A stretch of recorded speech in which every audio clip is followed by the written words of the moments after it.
Every complex system we observe, from galactic clusters to cellular biology, adheres to predictable physics.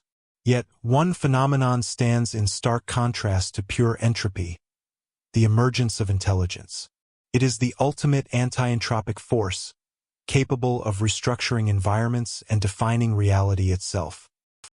But intelligence is not a monolithic concept, and the story we tell, the ascent to Homo sapiens, is inherently flawed. Intelligence is not a ladder, but a sprawling, dense forest of successful adaptations.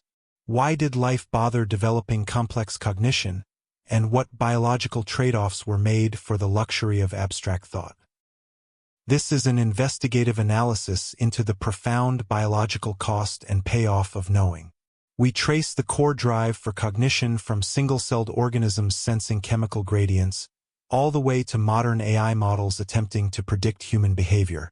What we find challenges our definition of success.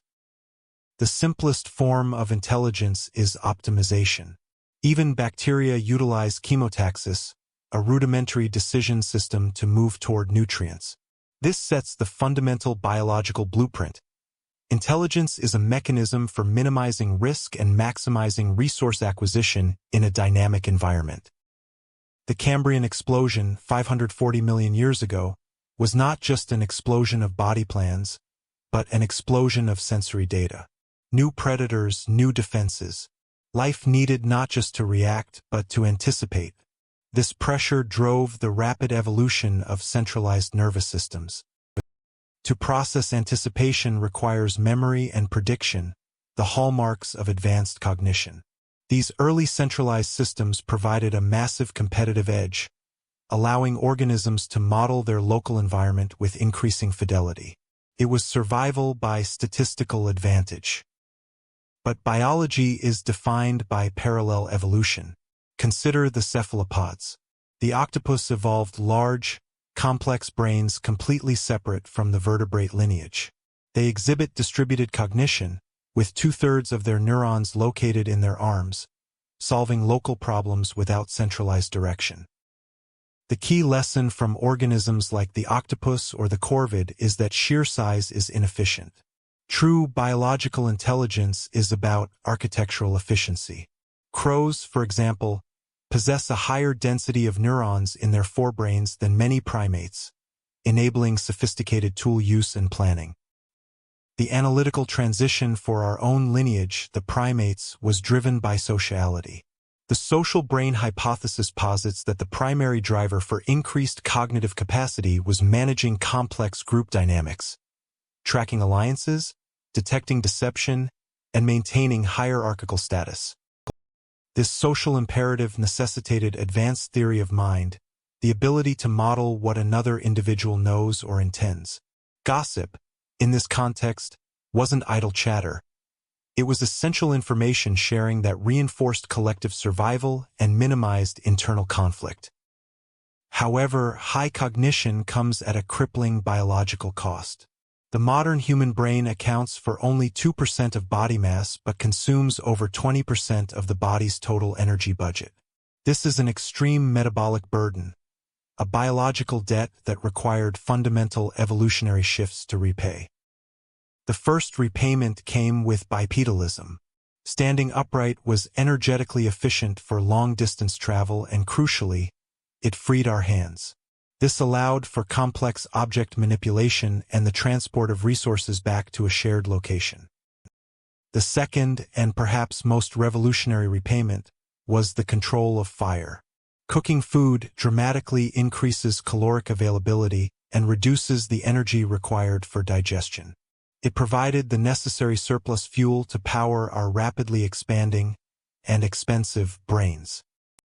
Once the metabolic constraint was solved, the true cognitive revolution began.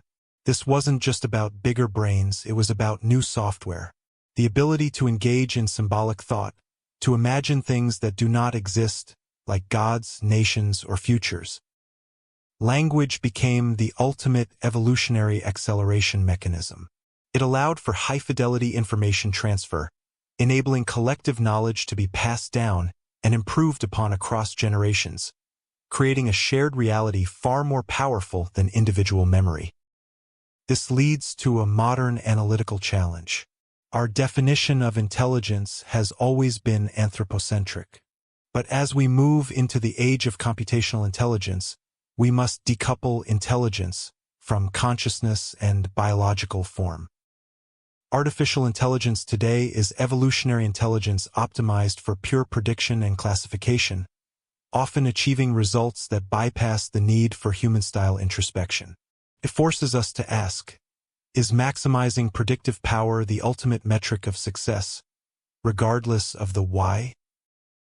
When investigating the deep history of cognition, we realize that every biological intelligence was tethered to survival. Its goal was self-preservation. Modern technological intelligence has divorced itself from this imperative, creating systems whose only goal is the successful completion of a programmed task. The lesson is clear. The evolution of intelligence is not a final destination. It is an ongoing process of optimizing information flow under constraint. From the single cell maximizing local resources to the GPT model maximizing linguistic probability, the drive remains the same: efficient problem solving. The future of intelligence is less likely to involve bigger biological brains and far more likely to involve seamless integration between the biological and the computational. The next leap in evolution will be defined not by natural selection, but by conscious technological augmentation. We stand at the precipice of redesigning the very mechanism that allowed us to understand our origins. This synthesis demands profound ethical reflection. The question is no longer how did we get smart, but how should we responsibly use the limitless intelligence we are now creating? Understanding the deep evolutionary debts paid for our cognition provides the crucial context needed to navigate this future. What are your thoughts on the inevitable convergence of human and artificial intelligence?